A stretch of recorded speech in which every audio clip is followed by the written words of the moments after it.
All right. So hopefully you're nice and cozy. Maybe you have yourself some coffee or tea and are ready to hear some terrible stories. I need to give you a little bit of background information so that you can fully appreciate the magnitude of the situation. So my nightmare year of teaching came after a 2-year Teach for America experience. If you don't know anything about Teach for America, essentially they pick somebody with a random bachelor's degree. In my case, I had a bachelor's degree in youth ministry. And basically, you have no teaching experience whatsoever, and they give you a 5-week boot camp experience to kind of teach you the basics, and then they throw you into a high needs, usually inner city classroom, and that's how you learn to teach. So I was basically coming off of that experience. I had completed my 2 years at Teach for America, and I was working at a charter school. And honestly, to tell you the truth, after the first year of teaching, actually in the first year of teaching, I was really skeptical about whether teaching was for me. It just was so stressful and crazy, and the workload was outrageous. But there was a part of me, because of my love for kids and young people and just impacting and mentoring, the young people of America, I was like, you know what? I think I'm going to give this another try. But I thought to myself, maybe charter schools are not my thing. Maybe even public school is not my thing. I thought to myself, maybe I can kind of combine my youth ministry degree and my newfound teaching master's degree and Teach for America experience by going to a Christian private school. And so I thought this would be a dream situation for me. I had been teaching 4th grade for 2 years. That also kind of annoyed me. I wasn't sure if I wanted to teach like really young kids. I kind of thought maybe teenagers would be a better fit for me anyway. So they ended up hiring me at this school. We will call it Somewhere Christian Academy. And that'll be SEA for short, Somewhere Christian Academy. So SEA hired me as a Bible teacher and a English teacher. So for Bible class, it was 7th grade, Old Testament, and for English, it was 8th grade.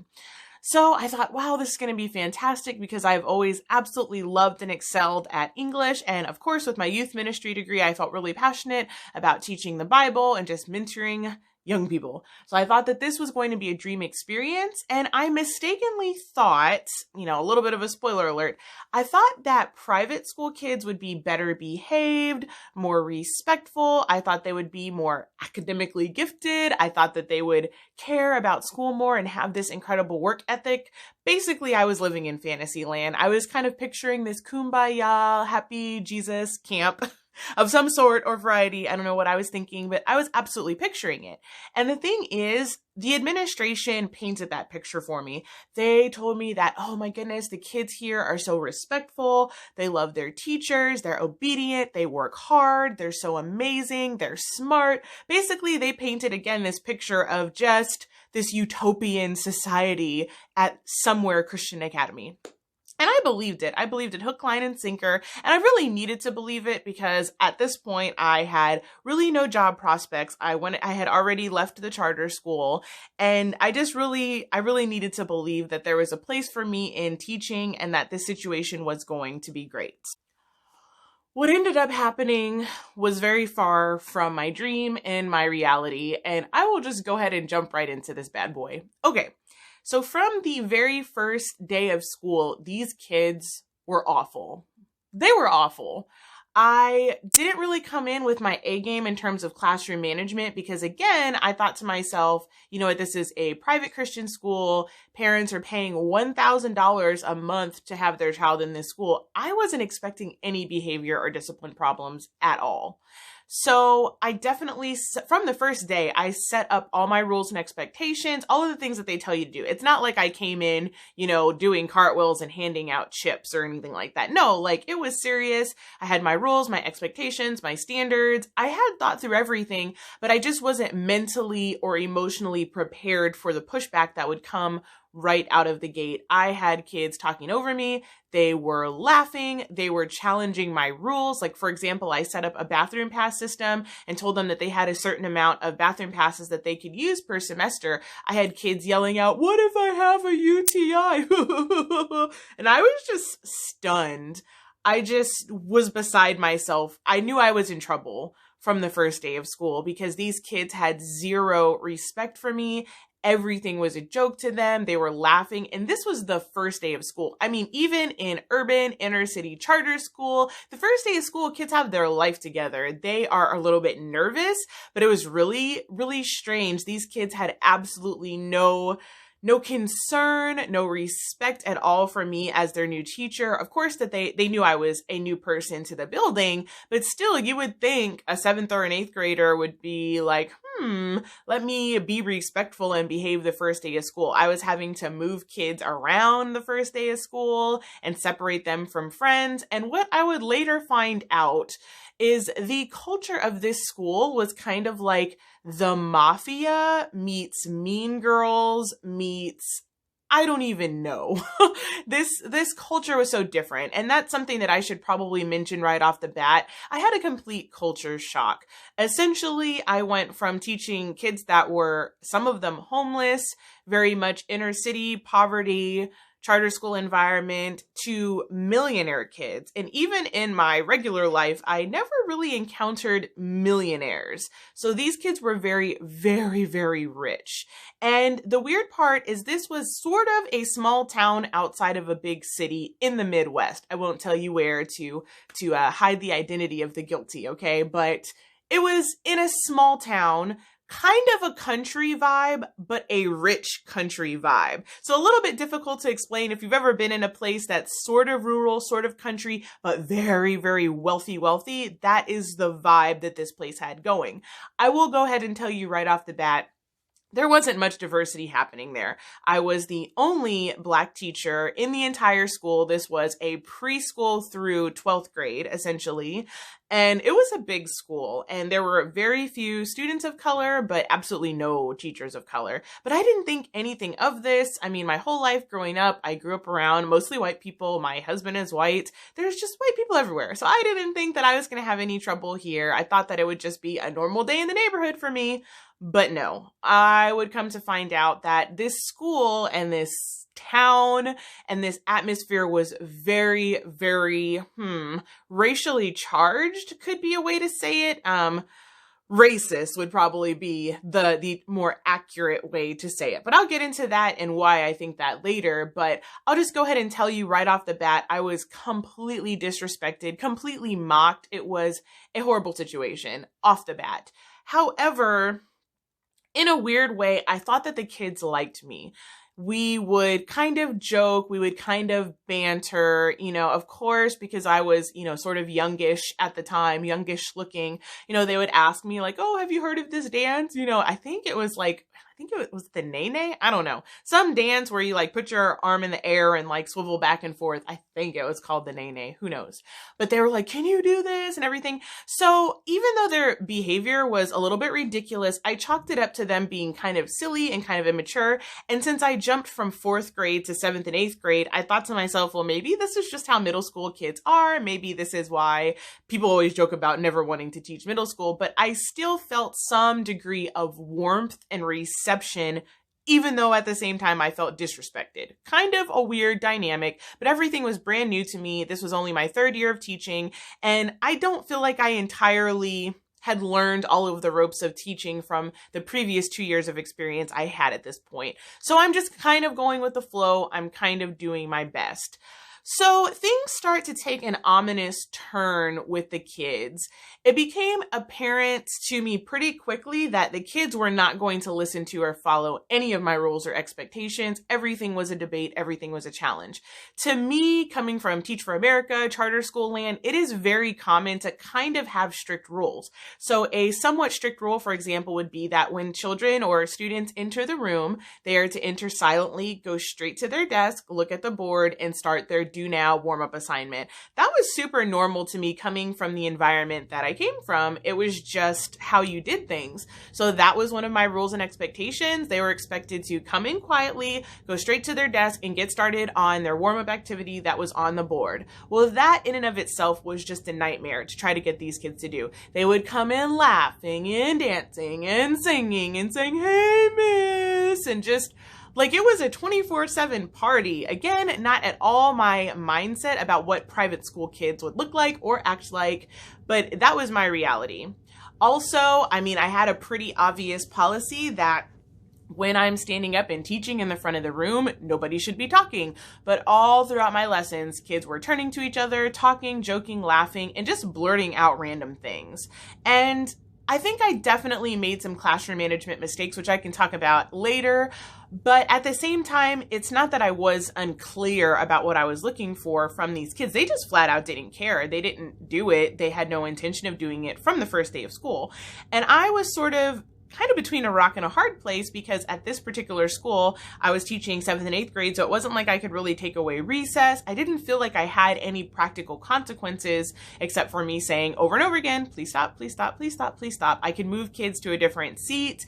And there was such thing as a detention, but that felt really intense to me at the time.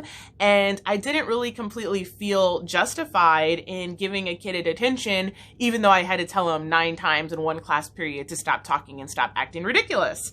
So I was just sort of in a Twilight Zone situation where I didn't know what to do at all, except for eventually contact parents. And I should have probably contacted parents sooner, but there was a certain fear of just causing problems, being a new teacher. I didn't want to start things off on the wrong foot, because every teacher manual ever always talks about, you got to invest in your parent relationships. You've got to say 902 positive things about their kid before you ever say anything bad. And I was thinking, I don't know these parents. I'm not from this little weird town. And what in the world am I going to do? But finally, I would say, about 4.5 to 5 weeks in, I did begin to start contacting parents and emailing parents. And I haven't mentioned this to you, but they had been emailing me. That'll be in a different section of the video, but these parents were emailing me crazy, ridiculous things all the time, again, from the first few days of school. I was getting super accusatory emails, like really rude emails, really questioning emails, just ridiculous. And again, coming from a charter school with a lot of poverty and a lot of busy parents, I was sort of used to not hearing from or interacting with parents at all. So this onslaught of parental questions and accusations really threw me for a loop. So things were getting harder and harder. They were getting worse and worse. On the one hand, I did feel some connection with the kids. I enjoyed and liked the kids, even though I thought that they were super rude and disobedient, but I liked the kids. We joked, we had fun. I'm a naturally kind of silly person by nature, so I would talk in my funny accents, and I thought we were having a great time. I thought things were going well, even though I was a bit disturbed at the lack of their follow through when it came to my rules and expectations. So fast forward a few weeks into school, we'll say 4.5 to 5 weeks into school, I really kind of got serious about pretty much figuring out who are the kids that are causing the most trouble, who are the ringleaders, and trying to contact these parents. And that's when Armageddon began to break loose. So this is another dynamic I didn't know about. A lot of these kids had parents that worked at the school. A lot of these kids had parents that were board members' children. A lot of these kids had parents that were a big deal, let's say, in the town. They owned gun ranges, they owned restaurants. These are pretty much the kids of the richest, most wealthy, most powerful families in this fairly large small town. So I didn't know, again, that it was like the mafia, y'all. You had to be really careful about who you talked to, what you said to them, who you upset, who you befriended, who liked you. It was like a weird sorority, fraternity, weird situation, kind of like a cult almost, actually, but meaner. And I didn't know this. Nobody took the time to warn me. Nobody took the time to say, hey, be careful, this is so-and-so's kid. And then I also happened to have the principal of the entire school's son in my class at the same time. So I just feel like I was in this delicate chess game to begin with, but I had no idea, guys. I just didn't know. So I kind of contacted some of the wrong parents because, big surprise to anyone, some of the worst kids were the staff kids, board member kids, rich, fancy parent kids. And those are the ones that I contacted. And little did I know that there was like a secret society network going on with these parents anyway. And nothing, not even the most ordinary thing that would happen in a class, nothing went unreported to parents. And as you're going to find out later on in this video, there were massive lies and distortions told about me from the get-go. Kids were making up egregious, horrible things and telling their parents, and I had no earthly idea. Another thing that I did not know was brewing was these parents were going to administration and telling these awful, horrible, serious lies about me to administration. What I didn't know is these parents were spreading these lies to all the other parents, and what I didn't know is that all of the students, both the 7th and the 8th graders, were like BFFs, and they were all telling this to each other. So I walk into this situation blind, thinking everything's rosy, sunny, thinking, oh, these kids are a little less behaved than I would like them to be, but we're cool, we're having fun, they're getting to know me. I'm just thinking this all the while. I finally contact parents, and again, the avalanche starts to begin. The just snowball starts to roll down the hill. So let's go ahead and start with the school nurse's son, okay? This is where things really started to go awry. I got this weird email back from the school nurse. The son's mother was a school nurse, sorry. The school nurse, basically. Again, I don't know these people yet because I'm brand new. I didn't know her name, her last name, her kids, none of this. I didn't even put 2 and 2 together about who she was. And I get this weird email back saying something to the effect of, you should not be ruining these children's Bible experiences, basically almost saying that they were going to hate God because of me, saying that I was a bad example to the kids, just this like nasty, weird email. And I'm like, what in the world is going on? There must be some kind of misunderstanding. She must be thinking something about me that's not even true. And so I call this woman and she answers the phone. I call from my cell phone, and it was from a different area code. So maybe she, wasn't ready for me or something, but she was so nasty to me on the phone. I was like, hi, my name is Miss Trish, not my real teacher name, but I'm Miss Trish, and I got this email from you and it seems like you have some concerns and I would just really love to talk with you and find out, what I can do to help and what's going on. And she essentially tells me, oh, I'm not talking to you. I won't speak to you until my husband's present and we're in a meeting with the principal. And I'm still like really confused, like what on earth are you talking about, lady? But I was super nice, super professional, like, I would love to be able to clear up anything that is going on. I just want the opportunity, if I did something wrong, to be able to apologize. Please let me know what it is that I did wrong so that if I can fix it. I was really sincere. I was like, did I say something? Did I do something?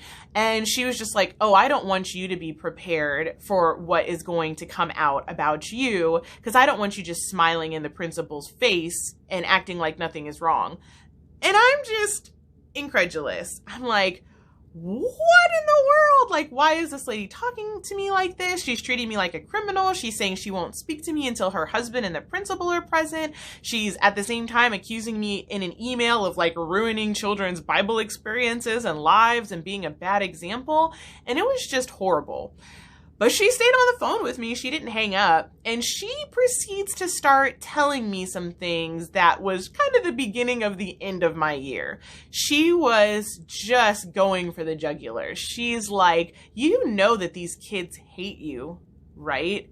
You know that they're trying to get you fired, right? You know that there's been a petition that's been signed and passed around the school to get you fired, right? She's just going on and on and on, and I am in tears at this point, but I'm on the phone, I'm holding my composure, and again, I'm like, ma'am, there must be some kind of misunderstanding. I really don't understand like what's going on. I would really like to make whatever that I've done right, but I cannot make it right if I don't know what it is. And essentially, she wouldn't tell me anything, but now I'm starting to realize that there's basically some kind of like conspiracy going on against me, you guys. Apparently, kids hate me. She also mentioned to me, do you know at the soccer games how the moms are just talking about you and how they can't stand you and how the kids are trying to get you fired? And then these kind of instances would continue to happen. Like I had moms tell me, do you know that when the kids come over on, for slumber parties on Saturdays, all they do is talk about you and make fun of you, how much they hate you. I wish that I was kidding you guys. This is a Christian school and these moms were just vicious. And I will come to find out that their little spawns were vicious too, because why don't I just get into some of the lies that were being told about me? Basically, again, I didn't know this, but another staff member's kid had created this huge lie saying that they caught me looking at pornography in my classroom on the school computer. And that got spread to the whole school, to all of these parents. And I would find out later that administration knew all about it because they went to administration. And of course, administration knew it wasn't true. And so they just kind of treated it as just some silly little thing. And when I found out way later about this, basically they said, oh, well, you know, this child who they didn't name because they didn't want me to know that it was a staff member kid, they, you know, you said don't look at the computer right now, and they thought that you were looking at pornography and spread it to the whole school. No big deal. And I'm just totally shocked. Okay. Just as a side note, the mom of this kid that, again, I didn't know any of these connections, I had talked to her about, you know, the things that were going on about me in the school, how people were lying. And I was like telling this mom, not knowing it was her kid that started the rumor, can you believe that some kid here actually spread this rumor about me looking at pornography and cursing in the classroom and all of these other outrageous things? And she acted shocked. Like, what? I can't believe anybody would say that or do that, knowing that it was her kid that did it the whole time. But I didn't know. I found out later. So it just was layer upon layer upon layer of horrible, horrible things. But it gets worse. I'm just going to try to hit some of the highlight stories because there are so many, guys. I could write a book about this. I find out later that kids are making memes about me. They called me a drunk. They called me a lesbian. They had seen my husband before. And so they picked a picture that of this really like unattractive guy and was like, this is Miss Trish's husband. Like, these kids were vicious. The attacks were very personal. They were very ugly and they were awful. And this went on all year long. Anything that I would try to do would get twisted way out of proportion. I would constantly go to administration for help, and they would tell me things like, oh, well, you need to befriend so-and-so's mom because she's a board member and she holds lots of weight and influence. I went to this lady. She's like, oh, if my kid ever does anything wrong, tell me. I'm so sorry this is happening. Well, lo and behold, later in the year, her kid was one of the highlight ones that was doing this, and she completely flipped the script. She wouldn't answer me back. She wouldn't return any of my phone calls. Then her husband ends up coming in for a meeting with me and basically accusing me of all these horrible things. And it just was this kind of sense of betrayal and confusion all year long. There were certain kids that I thought I really had a good relationship with. They would like smile to me in front of my face and then go home, and I would find out later that they were telling their parents that I wasn't teaching, or that, you know, I was just making worksheets and copies for them to do all day long in the room and just printing them out from my classroom. Silly things. I didn't even have a printer in my classroom, but just these kind of lies and rumors just went on all year long. Everything from tiny things to huge things.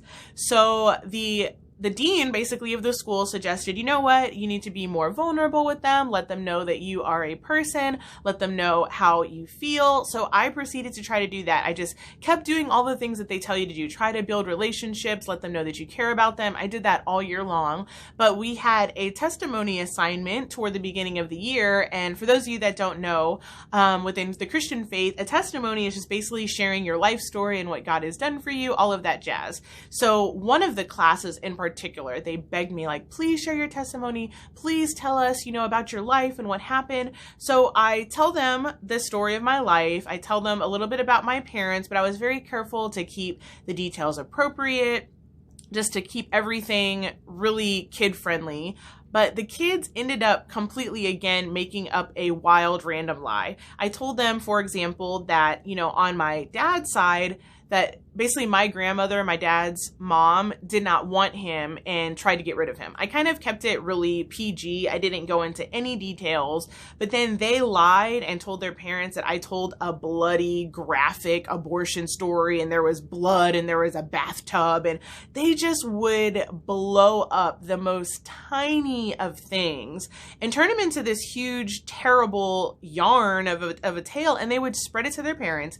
Then the parents would go to the administration, or since a lot of these were staff member kids, they're like a mom from another grade would complain to a different teacher who was a mom of one of the students that I had, and they would tell another mom, and this just went on all year long. And I kept finding out about things really, really late. So later on in the school year, after having a gajillion meetings with the parents, oftentimes, at administration's request, most of the parents would refuse to meet with me. They refused to talk to me. They refused to meet with me. They outright would not talk to me. And they made it clear to administration, I will not talk to that woman. And so basically this picture of me was painted as basically a criminal, as some deviant, disgusting, horrible criminal. But these were all lies. These things were completely made up. And the kids absolutely knew what was going on. They know how rich and powerful their parents are. They know how they can get their parents riled up and going. And you guys, these kids were doing this for sport. Early on in the year, some kids kind of came to me eventually and they were like, hey, kids are trying to get you fired. They think it's fun. Just want to let you know. And I would keep going to administration about these things and letting them know, like, these kids are against me. They're making up stories. They're making up lies. But what they kept telling me is essentially, well, what is it that you're doing to make these kids want to treat you this way? They kept turning it back on me and saying, well, what are you doing to try to fix this situation? What are you going to do to make things better? How can you make these kids feel safe in your classroom? Like, that's how administration talked to me, kind of perpetuating this theme that I was some kind of horrible monster and that the kids felt so unsafe and so shut down and so, victimized basically, and just all these horrible lies. And you guys, all I was doing was just coming to work every day, being my happy-go-lucky self, doing my best to teach, doing my best to build relationships with the kids. And this was just pure, vicious, evil spite. Like, it really, really, in this case, like, I had done nothing wrong. They just kind of decided that they hated me and that I was easy prey from the get-go. I do think a lot of it was racially motivated. The particular school even had a professional development day dedicated to racism in their own school. They talked about how a lot of Black families had left because of things that would happen to their students.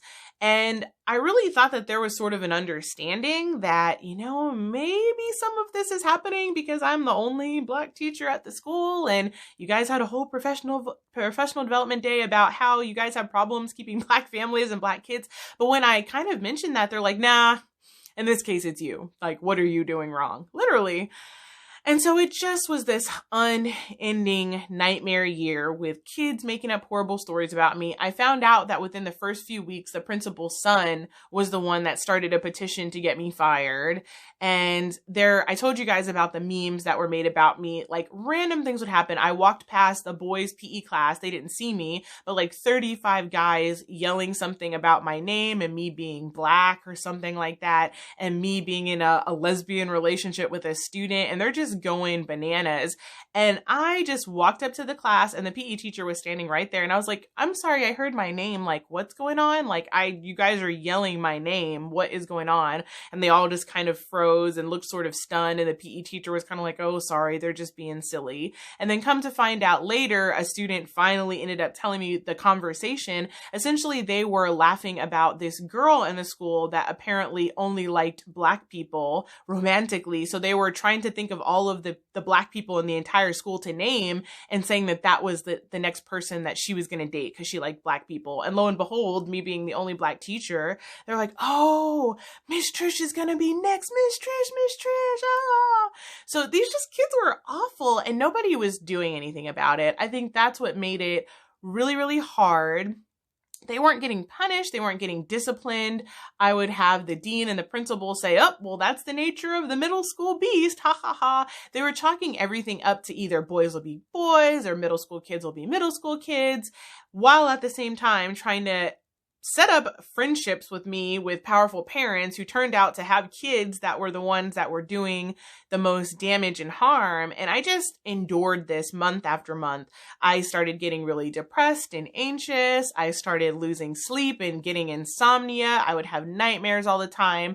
Sometimes I would cry on Sunday night. Sometimes I would cry on Monday mornings on the way to school. It just was actually really beginning to ruin my life. And just the treatment it was really everyone. I mean, I would say it was like 80% of the people that I would have interactions with, they were not good. To my face, a lot of them were somewhat cordial, but in a really mocking, condescending, rude, snarky kind of way. Both kids and adults. The kids were very well aware of what their parents held, and they were very well aware that they were essentially customers, that I had to appease them. So all the time I would set up rules, and then the kids would be like, well, my mom said I didn't have to do this. The kids would go call their mom in the bathroom and complain about some rule or some assignment or something.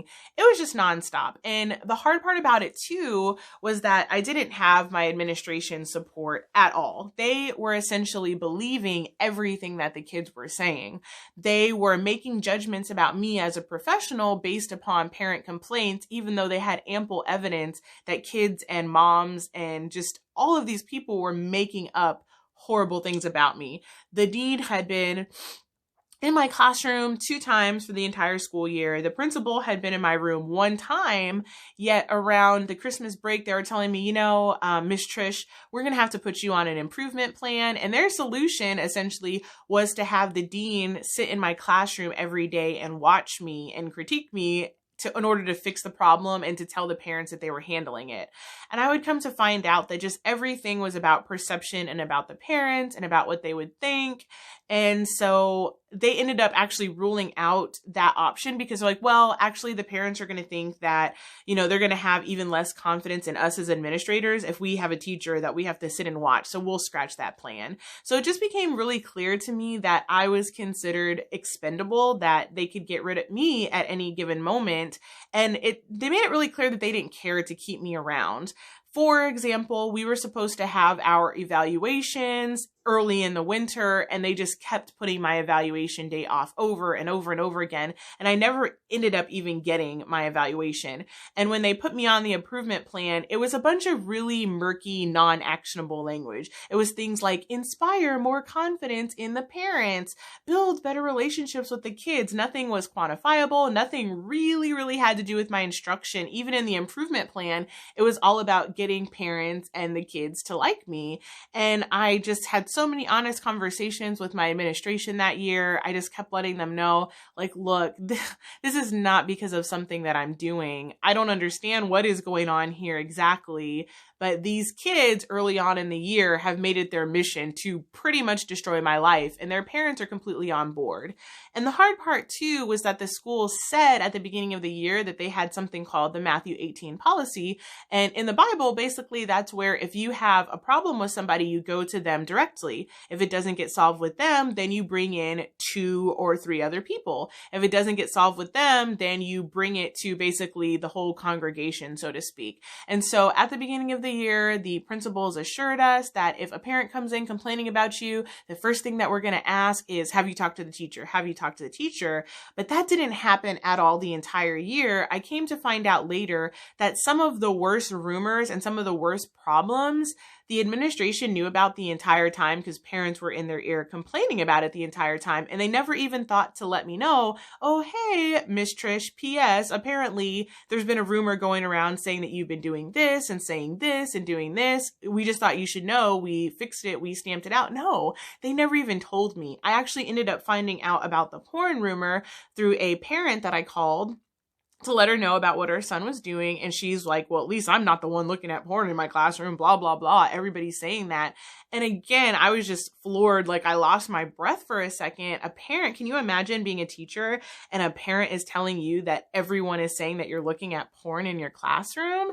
And I immediately was like, that is an absolute lie. I don't know who would have said that. And she literally said to me, well, I don't know who to believe because everyone's saying it. So just the attitude amongst the parents where you are absolutely guilty until proven innocent. But the hard part is you never got a trial. I never got to answer any of the accusations. I didn't know half of them existed. I kept finding out about them either through angry parents or students. Ironically, they were trying to hurt me by telling me what everyone was saying about me, but they actually helped me more than the administration because then I could actually start to address and talk about some of these things. And so at some point in the year, it had gotten so out of control. I just thought that I would talk to some of my classes and I let them know. I tried to be really human with them and vulnerable. And I let them know, you know what, guys, this is really hurting me. I didn't go into details or specifics, but I told them, you know what, I found out that a lot of rumors have been said about me. I found out that memes are getting spread around social media about me. I found out that outright lies are being told about me, and it's really hurtful. And I let them know that I cry at night because of it, that it's really hurtful. I tried to make it a teachable teachable lesson to where kids can understand, you know what, your actions and your words hurt people, that teachers are real people too. And lo and behold, I got angry emails from parents saying, well, this is so unprofessional. The teacher should never say that she was crying because of the actions of kids, just going on and on and on and on. So to make a long story short, at this particular year, there is nothing that I could do right. Everything that I tried to do, from being vulnerable, sharing about my life, really trying to love kids and build relationships, trying to be like fun and my happy self, just nothing that I did worked out. Everything got turned around, blown out of proportion. There was lie upon lie, rumor upon rumor. I had no administrative support. I ended up later on in that year, writing out a really, really long letter to the head of school, just explaining things and what's been going on. And I haven't even talked to you guys about the hot mess that this school was in terms of curriculum and resources and material and preparation, and the hot mess of just the workload and the constant meetings and taking up all of our prep times. I haven't got to talk about any of that yet because the video would really be about 2 hours at that point. But I ended up kind of detailing these things to the head of the school, and she never even dignified my letter with a response. She never answered me. She never got back with me.